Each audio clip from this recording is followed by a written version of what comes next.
queridos alunos do segundo A, né? Desejo a vocês tudo de bom, né? Pretendo comentar um pouquinho sobre a matéria, né? Então, o Estado absolutista, vou comentar hoje com vocês, né? E quero que vocês não saiam de casa, né? Peço vocês não saírem de casa. Se sair, usar máscara. Que Deus quiser, tudo isso vai passar. Sei que as aulas estão sendo online, né? Não tem como trocar conhecimento em sala de aula, mas quero fazer o melhor de mim e comentar um pouquinho sobre o conteúdo, né? Para que eu pretendo ajudar um pouquinho em alguma coisa, né? Estou com muita saudade de vocês, estou falando de coração, realmente eu sinto bem quando estou com vocês aí, trocar ideias, tudo. Infelizmente não está podendo, né? A gente nem sair direito muito de casa, né? A família, a gente está ficando em casa, as crianças, tudo, porque tem que pensar que é a vida, e a primeira coisa que existe no mundo é o quê? Primeiro é a vida, então temos que cuidar da nossa vida, cuide de vocês, dos seus pais, dos seus avós, vamos sempre respeitar e fazer as coisas certas, né? E respeitar o pai e mãe é indispensável, e os avós também, né? É indispensável, vocês sabem que o pai e mãe é tudo na vida da gente, né? É tudo. Deles a gente recebe a educação, tudo, e eles são maravilhosos, né? Cuide bem dos seus pais, né? Enquanto vocês têm, né? Porque eu não tenho pai mais, só tenho a minha mãe, mas já está de idade, né? Então é triste a gente saber que um dia pode perder os pais. Então vamos cuidar deles, né? Para poder o dia que for embora, pelo menos nós fizemos a nossa parte, né? Então, estados absolutistas. Quando nós falamos é o quê? É um regime político que ele vai surgir o quê? No final da Idade Média, né? Com a centralização do poder, unificação da moeda, né? Ele, a partir do momento o quê? É chamado também de absolutismo, né? A partir do momento chamado de absolutismo, se caracteriza por concentrar o poder, né? O poder e a autoridade no rei e em poucos colaboradores. Então, né? Então pensa bem. O absolutismo que ele concentra o poder no rei e uma pequena parcela de colaboradores, mas quem manda mesmo é o rei ali, né? Logicamente que vocês sabem, quem tem poder econômico, a burguesia, que tem muita força, ela tem o quê? Ela tem autonomia ali, ela está ali junto. Você sabe que o aspecto econômico também comanda muito o aspecto político, então o quê? Interligados ali, né? Então pensa bem. Então, esses pequenos colaboradores que ficam ali perto, na verdade, ele está colaborando com o rei? Não, ele está pensando no lado dele, né? Então, nesse tipo de governo, o rei está totalmente identificado como o Estado. Ou seja, não há diferença entre a pessoa real e o Estado que governa. Ele é o quê? Ele é o Estado. Ele manda e ele desmanda. Ele tem o poder executivo, legislativo, judiciário em suas mãos. Ele, a partir do momento, o quê? Né? Em suas mãos. Ele manda e desmanda. Ele tem o poder para tudo isso. Então, pensa bem, né? Origem. Qual foi a origem do Estado absolutista? Qual a origem do Estado absolutista? Pensa bem. O Estado absolutista surgiu no processo, né, de formação do Estado moderno, ao mesmo tempo que a burguesia fortalecia. Então, ela criava força, porque você sabe que ela que deu o quê? Ela que ajudou o rei a centralizar o poder e derrotar os senhores feudais, né? Tu pensa bem, né? Então, centralizando o poder para ela começar suas conquistas, onde vai dar início às grandes navegações, né? Como é chamado também de conquistas europeias. Então, pensa bem, aí vai o quê? Durante a Idade Média, os nobres detinham mais poder que o rei. Lembra que eu falando? Né? O rei poderia até estar o quê? Na parte abstrata, no primeiro da hierarquia lá. Mas os nobres, eles tinham o quê? Mais poder do que o próprio rei, que era chamado de senhores feudais. O soberano era apenas mais um entre os nobres e deveria buscar o equilíbrio entre a nobreza e o seu próprio espaço. Durante a transição do feudalismo para o capitalismo, houve ascensão econômica da burguesia e do mercantilismo. Era preciso outro regime político na Europa centro-ocidental que garantisse a paz e o cumprimento das leis. Peraí, pensa bem, é a transição do capitalismo, é a transição do feudalismo para o capitalismo.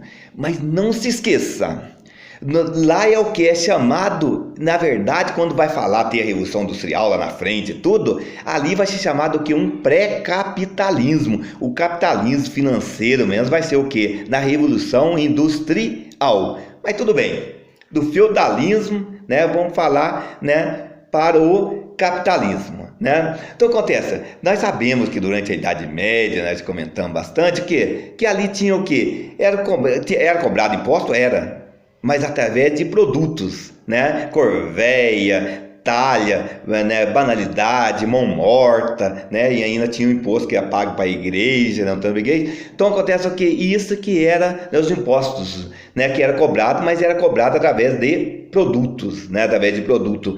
Durante a transição do feudalismo para o capitalismo, houve que a ascensão econômica da burguesia e do mercantilismo. Então pensa, a burguesia, pode ver, não tinha até o nome burguesia. Essa burguesia surgiu o quê? Da cidade de Burgos. De Burgos colocaram o nome de burguesia. Era preciso, então, um outro regime a partir do momento, né, centro-ocidental, para garantir o quê? A paz e o cumprimento das leis, né?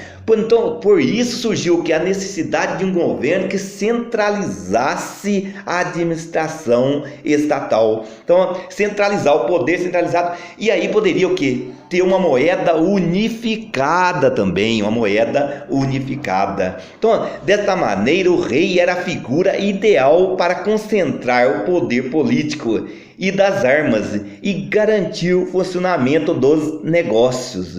Então, pensa bem, aí você fala assim, mas a burguesia quis o rei? Não, na verdade, ela queria ela mesma chegar ao poder. Ela tem o poder tanto econômico como político. E isso eles vão conseguir na Revolução Francesa. Mas ali não, até aqui ele tem o quê? Ela tem o poder econômico e o rei tem o poder político, e ela viu que não daria para ela chegar ao poder naquele momento. Devido a isso, né, ela colocou o que? O rei, né, e aí a partir do momento o que? Com o poder centralizado ficava bem mais fácil para ela mexer com os negócios dela, né? Então pensa bem, todo esse processo, nessa época começava a surgir grandes exércitos nacionais e a provisão de forças armadas particulares. Então particulares não poderia ter forças armadas, só o quê? Só o Estado. Então o Estado passou a ser o quê? Comandar tudo, né? Pode ver, comandando, ele manda e desmanda em tudo, e não tem lei para ser votada nem nada, ele faz o que ele bem entende, né? Ele, a partir do momento, ele achava que a pessoa tinha que pagar por aquilo, mesmo não tinha cometido nada,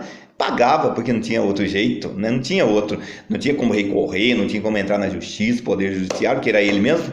Então vamos dar uns exemplos e comentar sobre uns estados absolutistas. Então, ao longo da história tem o quê? Com a centralização do Estado moderno, várias nações passaram a formar estados absolutistas, né? Vamos dar uns exemplos, comentar de alguns países, né, na época. A França, né, considera-se a formação do Estado francês sob o reinado de Luís XIII, né, e do Luís, né, a partir do momento o quê? Do Luís XIV também, né, durante até a Revolução Francesa em 1789. Então pensa bem, né? E então a Luís XIII, ele governa, né, a partir do momento, né, esse país num poder absolutista mesmo. E Luís XIII, Luís XIV, essas coisas tudo, né? Então Luís XIV limitou o poder da nobreza, então, ele limita o poder da nobreza e concentrou as suas decisões econômicas e de guerra em si,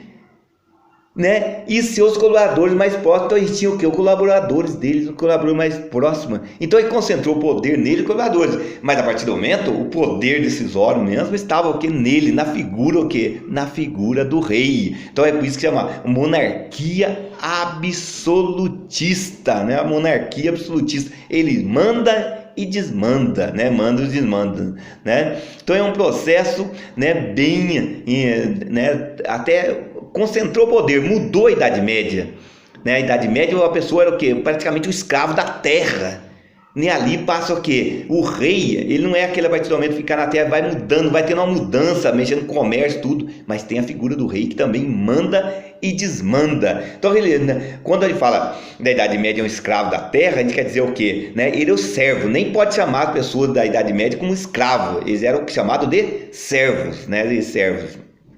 Então, o que acontece? Mas é como se fosse, né? Acontece que ficava ali lutando a partir do momento, os vassalos tendo que pagar aqueles impostos aos senhores feudais, e aqui também vai mudar em termos de centralização, mas falar que vai melhorar a vida das pessoas, lógico, melhora em termos, aquele senso crítico, as pessoas ainda vai um pouco a mais do que antes, as pessoas já começam, muita gente já começa a contestar essas coisas tudo, mas isso vai dar ênfase mesmo, né? Uma ênfase muito grande, vai ser na Revolução Francesa, né? Então, a partir do iluminismo, tudo aí vai ser, né? Vai dar uma ganha muito grande. Mas já começa, o homem já começa a ser valorizado de certa forma, né? De certa forma já começa a ser valorizado. Então, realizou-se uma política de aliança, né? Através de casamentos que garantiu sua influência em boa parte. Estão fazendo o quê? A França ser o reino mais relevante do continente europeu. Então lembra, se você pega, eles faziam um casamento, pensa bem, ó, tem um rei que tem uma filha, ele já casava com um filho que é de um rei do outro país para criar força, ele teve vínculo, o quê? Acontece o quê? Ele tem aqui, casou sua filha com ele lá, acontece o quê? Ele já tem força aqui e no outro país também. Então sempre, o casamento sempre foi arranjado, né? Vocês sabem disso, né? Então, e este rei acreditava somente o quê? Né? Um rei para a lei e para a religião. Então, além de ter todos os seus poderes, ele passa a ser o quê? Da religião também. Então, e esse processo, né, faria prosperar a nação. Desse modo, iria o quê? Né, uma perseguição aos protestantes. Ou seja, coloca, a partir do momento, a religião, né, a religião é tal, né? Então, coloca a religião católica como sendo a principal, né?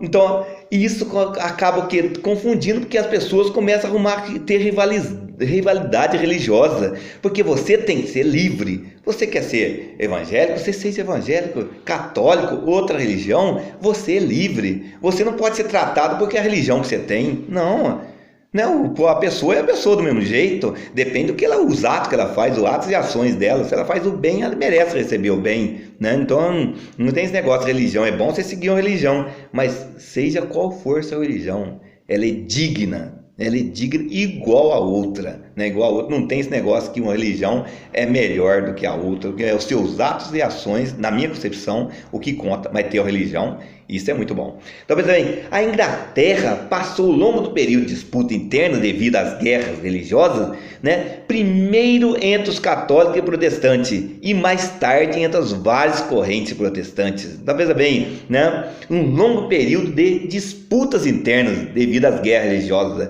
né? Veja bem, católico, protestante, né? E várias correntes protestantes. Então, algo que essa rivalidade confunde muito no país, né? Vai do momento que você querer defender e falar que a religião sua é melhor do que a outra. Não, cada um tem sua religião e é livre, né? Você é livre, né? Então este fato decisivo para que o monarca concentrasse mais poder em detrimento da nobreza. Então, dessa que ele vai concentrando mais poder. Então, o rei vai concentrando cada vez mais poder, né? Então, o grande exemplo da monarquia absolutista inglesa, né? Que esse nós estamos falando é da Inglaterra, né? Talvez bem do país britânico, é o reinado de Henrique VIII, né? Pensa bem, e de sua filha, a rainha Elizabeth, quando uma nova religião foi estabelecida e o parlamento foi enfraquecido, né? O fim, né, dele, a fim de limitar que o quê? O fim para que limitar o poder do soberano, e o país entra aqui em guerra, e somente com a Revolução Gloriosa estabelece o que é as bases da monarquia constitucional. Então, a monarquia constitucional, vocês sabem que existe o quê? A monarquia absolutista teocrática, ela é do faraós, as coisas tudo, e a monarquia absolutista, né? A monarquia absolutista teocrática é o quê? Ela é a monarquia absolutista, né? Que o rei manda e desmanda, e lá no caso teocrática, lá do faraó, né? O próprio governante, ele era considerado um deus, né? Um deus. E ali vem o quê? Quando no final da Idade Média, que centraliza o poder, vem a monarquia absolutista. O rei ele tem o poder absoluto, tem o poder sobre os 3 poderes, né, a partir do momento, e ainda o poder, né, sobre a igreja, né, tem o poder, passa a ter poder sobre a igreja, né, tem muita influência sobre a igreja, né. Então acontece o quê? Aí, o que acontece? Aí o povo começa a se revoltar também, vai tendo protesto, vai tendo tudo, até que vai conseguir o quê? As bases da monarquia constitucional, né? Então pensa bem, tem a monarquia absolutista e a monarquia constitucional, o que? Que segura, já começa a segurar o poder do rei, né? Então, rei. Então, e aí na Revolução Francesa, mas tudo vai acontecer o quê? Vai ser criado também, né, que vai ser a monarquia, ela vai ser parlamentarista. O rei reina, mas não governa, quem governa é o primeiro-ministro, né? O primeiro-ministro. Então, vai tendo o quê? Já vai tendo essas mudanças. E Espanha também, né? Pensa bem, considerava-se que a Espanha teve 2 períodos na monarquia absolutista, né? Então pensa bem, primeiro, durante o reinado dos reis católicos, Isabel e Fernando, né, no final do século XIV, que até deu impulso para as grandes navegações, até o reinado de Carlos IV. Né? Então pensa bem, né, Isabel de Castela e Fernando de Aragão, né, governaram sem nenhuma constituição, né? Foi um poder o quê? Absolutista, não resta dúvida, né? Você tem que governar com base em uma constituição, né? Um poder democrático onde o povo participa, governo do povo para o povo, né? Para o povo, né? Então pensa bem, de todas as formas, Isabel e Fernando deviam que estar sempre atentos aos pedidos da nobreza, tanto de Castela como de Aragão, de onde procediam o que? Respectivamente. Então, é o que? Casaram, né? A partir do momento eles casaram e acabaram o que? Né? E tinham o que? Os pedidos tanto de um quanto do outro. Né? E o segundo período, que foi no reinado o que? De Fernando VII, né? Que aboliu a Constituição de 1812, né? Restabeleceu a Inquisição e retirou alguns direitos da nobreza. Aí você vai falar assim, mas peraí, professor, você falou que a Constituição, depende. A Constituição, ela pode ser uma Constituição democrática, mas ela pode ser uma Constituição que defende os próprios interesses do governante. Você pode ver, que se a gente pegar a Constituição de 1824, ela foi otorgada. Ela tinha o quê? O poder executivo, legislativo e judiciário, mas tinha um moderador. Que a partir do momento o imperador ele tinha o poder executivo e o moderador, né? Vocês sabem, a partir do momento que nós falamos, né, que o país tem o que? O poder executivo, que é do presidente, né? A partir do momento do vice-presidente, tem ele que coloca os seus ministros, as coisas tudo, ele é ministro do país, as coisas tudo, né? E representa o país lá fora também. O poder legislativo a nível federal, ele é o que? Bicameral, né? Porque é formado por 2 casas, Câmara dos Deputados e o Senado, né? Essas 2 casas formam o Congresso Nacional. A lei ela passa por uma casa, depois passa, né? Ela passa a partir do momento, ela passa ali, ele cria aquele projeto, revisa o projeto na outra casa, no Senado, né? Às vezes pode acontecer também ao contrário, e vai para o presidente promulgar, né? A partir do momento, ou ele vai vetar. Né? E se ele promulga, a partir do momento assina e promulga, vai ser sair no diário oficial. Se ele vetar, volta e a Câmara dos Deputados pode analisar de novo, né? Aquela lá, analisar e passar pela revisor de novo. Se ele vê que realmente aquela lei é benéfica e tem que passar, ele pode o quê? Né? O presidente do Senado pode assinar. Então, no caso, lá na Constituição de 1824, não. Ele tinha o poder, ele sabia disso. O que acontece com o poder executivo? O que não dava ele fazer no poder executivo é o quê? Ele tinha o moderador, que era o antigo que moderar as leis, só fazia o que ele queria, ele manobrava a Constituição, porque se chama o que? Constituição outorgada, Constituição imposta, né? A Constituição imposta. E tem Portugal, né? O absolutismo em Portugal começou, né, ao mesmo tempo que iniciava que as grandes navegações. Né, a prosperidade trazida com os novos produtos, metais preciosos do Brasil foram o que fundamental para enriquecer o rei, né? Agora, eu queria só fazer um comentário com vocês. Na verdade, né, e para mim o Portugal não ganhou tanto. Ele, né, nós fomos o quê? A colônia e ele metrópole, e não só metrópole nossa, a partir do momento de nosso país, de vários países. Mas a riqueza que levou daqui servia mais para enriquecer a Inglaterra, né, do que o próprio Portugal, através de tratado que eles faziam, principalmente o Tratado de Mituín de 1703, salvo engano, né, onde o Portugal poderia vender o vinho dele dentro do mercado britânico, em contrapartida ela poderia vender seus produtos maturados tanto em Portugal como em suas colônias. Então Portugal realmente né, ele acabou perdendo muito com esse país britânico. Ainda mais tinha os piratas, navios piratas, tudo, mas para mim, na verdade, o ouro serviu mais para enriquecer, né, a Inglaterra, o país britânico, do que o próprio Portugal, que não ganhou tanta coisa com isso, mas também tirou do Brasil e acabou acabou ele sendo, né, também prejudicado, né? Então veja bem, então esse processo, quando falando teóricos do Estado absolutista, né, tem vários, né? Então desenvolveram esse teórico, né, destacaram, né, o Jean, né, o Thomas Hobbes, Nicolau Maquiavel, né? Então são esses destacaram, né, o Jean Boldin, não lembro direito o sobrenome dele, mas é Boldin mesmo, acho. Então, o que acontece? Então, quando é Jean Boldin, o que acontece? A doutrina da soberania do Estado foi descrita pelo francês, né? E o francês Jean Boldin, essa teoria defendia o poder supremo, né? Era concedida por Deus ao soberano e os súditos pelo somente obedecê-los.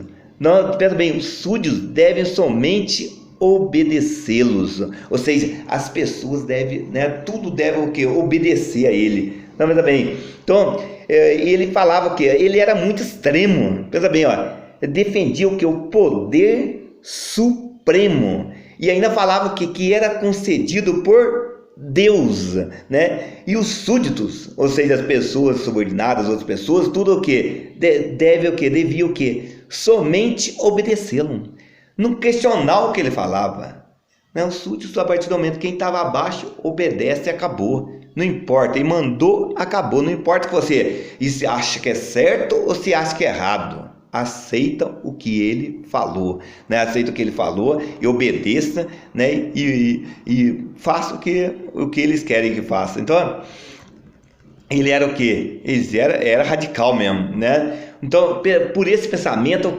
o rei era considerado o representante de Deus e só deve obediência a ele. Então, pensa bem, ele não deve obediência a ninguém, a ele próprio. Ele mesmo, Cristo, se ele for obedecer a alguém, é ele. Então, Então, a ele próprio e a quem mais? E a Deus. Então, pensa bem, ele só deve obediência a quem? Ele faz as suas coisas e a obediência dele é somente ao divino, somente a Deus.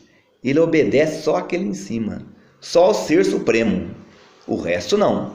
Agora, pensa bem, é diferente quando nós falamos do Egito. O Egito, o faraó era considerado um deus. Aqui não.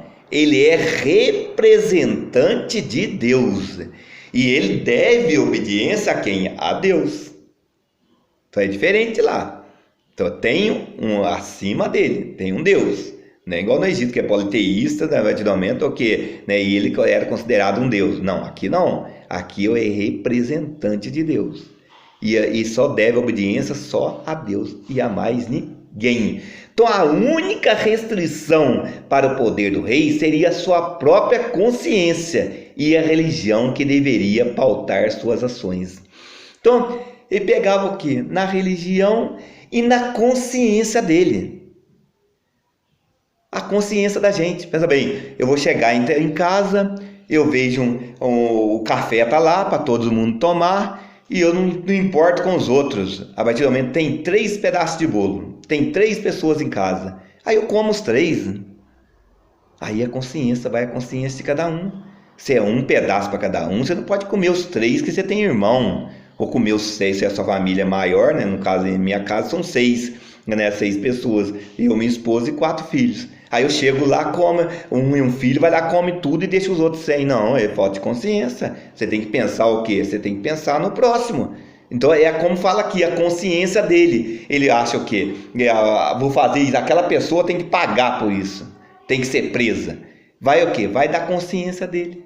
se vai ser presa ou se não vai presa. Ele que vai determinar a vida da pessoa, o que vai acontecer.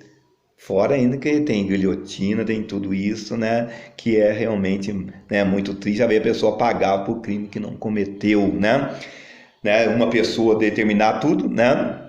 Thomas Hobbes, um dos principais defensores do absolutismo, né, ele era o quê? Ele era um britânico, né, ele defendeu o quê? Na sua obra, o Leviatã, inicialmente, os seres humanos viviam no estado de natureza, onde havia a guerra de todos contra todos, né? Então pensa bem, a fim de viver em paz, os homens firmavam uma espécie de contrato social, né? Contrato social, né? Agora não é o contrato social, né, que tem de Rousseau, não, isso é outra coisa, né? Então pensa bem, renunciaram de ser, né? Então renunciavam o quê? A sua liberdade e se submeteram a uma autoridade.